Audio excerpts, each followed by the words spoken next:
হয়েছে তার বিচার হতে হবে।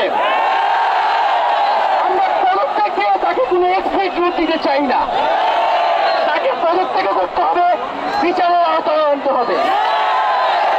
এবং শুধু শেখ হাসিনা নয়, পুরো মন্ত্রী পরিষদ, সরকার সবাইকে পদত্যাগ করতে হবে।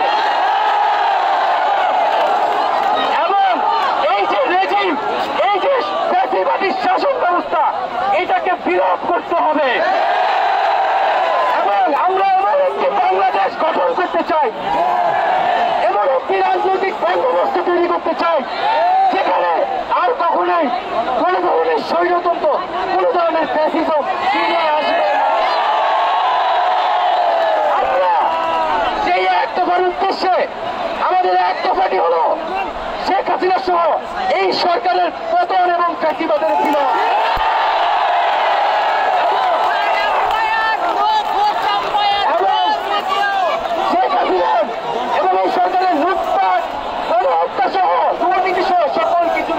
নিশ্চিত করা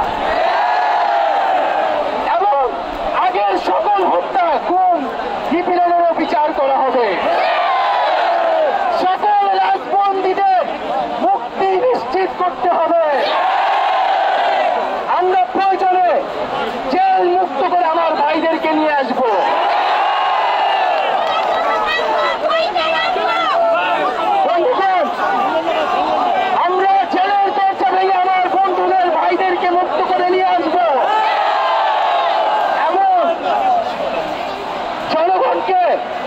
আমরা আহ্বান করছি, আপনারা যে স্বতঃস্ফূর্ত ছাত্র নাগরিক অভ্যুত্থান শুরু হয়ে গেছে, তার সাথে এসে যোগ দিন। মহল্লায় মহল্লায় সংগঠিত হন এবং আমরা খুব দ্রুতই বৈষম্যবিরোধী ছাত্র আন্দোলন থেকে ছাত্র নাগরিক অভ্যুত্থানের জন্য সর্বস্তরের নাগরিক, ছাত্র সংগঠন এবং সকল পেশাজীবী মানুষের সাথে মিলে সম্মিলিত মোর্চা ঘোষণা করব। সকলের সাথে আলোচনার মাধ্যমে ভবিষ্যৎ বাংলাদেশের জাতীয় রূপরেখা আমরা খুব শীঘ্রই আপনাদের সামনে হাজির। তার আগ পর্যন্ত আমরা জনগণকে সর্বাত্মক অসহযোগ আন্দোলনে নামার আহ্বান জানাচ্ছি। সর্বাত্মক অসহযোগ আন্দোলন চলবে। সরকারকে আমরা কোনোভাবে সমর্থন দিব না, কোনোভাবে কোঅপারেট করব না। এবং যদি কোনোভাবে ইন্টারনেট বন্ধ করা হয়, যদি কোনোভাবে কারফিউ দেওয়া হয়, জরুরি অবস্থা দেওয়া হয়, আমরা তো আজকে থেকেই বলে দিলাম আমরা তা প্রত্যাখ্যান করি। আমরা প্রয়োজনে গণমাধ্যম ঘেরাও করে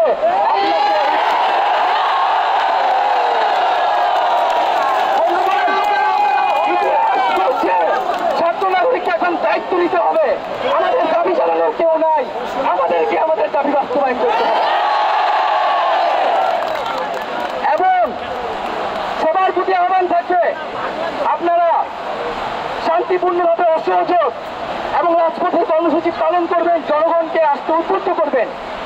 নিরাপত্তা বাহিনী, সেনাবাহিনী, সরকারি কর্মকর্তা সবার কাছে আহ্বান থাকবে, জনগণ যদি সরকারকে প্রত্যাখ্যান করে, সরকার যদি জনগণের বিপক্ষে দাঁড়ায়, সেই সরকারের হুকুম মানতে আপনারা আর বাধ্য নন।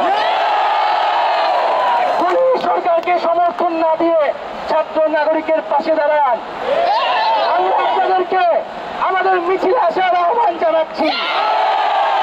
আমরা হুকুমে আসামি, তার বিচার চাই। আপনারা বিচার চান কেন তারা খুন করতে আপনাদেরকে বাধ্য করা হচ্ছে? আমরা সকল গণহত্যার বিচার করব এই বাংলার মাঠে।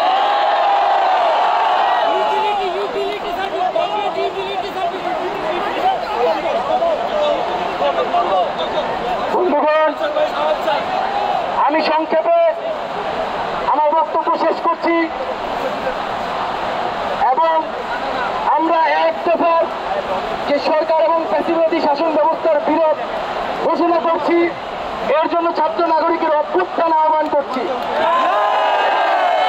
আগামীকাল থেকে অসহযোগ কর্মসূচি পালিত হবে এবং আপনাদের সামনে অসহযোগ কর্মসূচির বিস্তারিত ব্যাখ্যা আমাদের আরেকজন সমন্বয়ক দিবেন। এবং আপনাদের প্রতি আহ্বান থাকবে, যদি আমাদেরকে গুম গ্রেফতার করা হয়, মেরে ফেলা হয়, আমাদের যেই ভাই আমাদের গুম করা হলো, যেই মায়ের বুক খালি করা হয়েছে, তাকে কি দেওয়া হবে? আমাদের জীবনের বিনিময়ে শেষ রক্তবন্ধু পর্যন্ত এই লড়াই সবাই চালিয়ে যেতে হবে। এখানে কোনো নেতৃত্ব নাই, সমন্বয় নাই, বাংলাদেশের জনগণই মুক্তিকামী ছাত্র জনতার প্রতিফলন। বিদ্যুৎ বিল, পানির বিল, কোন ধরনের ইউটিলিটি বিল আর পরিশোধ করা হবে না। সকল ধরনের সরকারি বেসরকারি প্রতিষ্ঠান, অফিস, কলকারখানা, আদালত বন্ধ থাকবে। আপনারা কেউ অফিসে যাবেন না, তবে মাস শেষে বেতন নিতে যাবেন। শিক্ষা প্রতিষ্ঠান সমূহের সকল কার্যক্রম অনির্দিষ্টকালের জন্য বন্ধ থাকবে।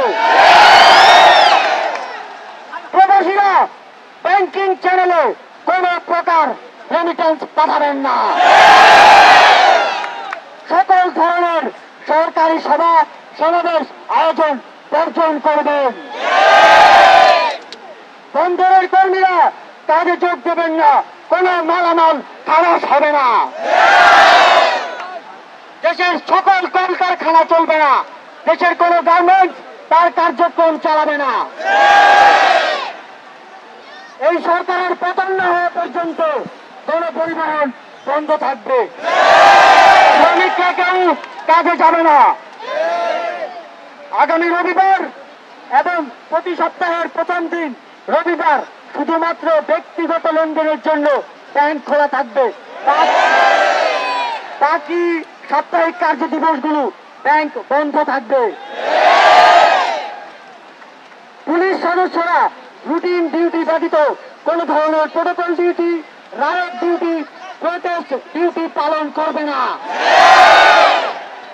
শুধুমাত্র পুলিশ নিয়মিত থানার রুটিন ওয়ার্ক পালন করবে। বিজিবি ও নৌবাহিনী ব্যতীত অন্য বাহিনী ক্যান্টনমেন্টের বাইরে ডিউটি পালন করবে না। বিজিবি এবং নৌবাহিনীও ব্যারাক এবং কোস্টাল এরিয়ার মধ্যে সীমাবদ্ধ থাকবে। আপনারা সচিবালয়ে যাবেন না। ডিসি বা উপজেলা কর্মকর্তারা নিজ নিজ কার্যালয়ে যাবেন না।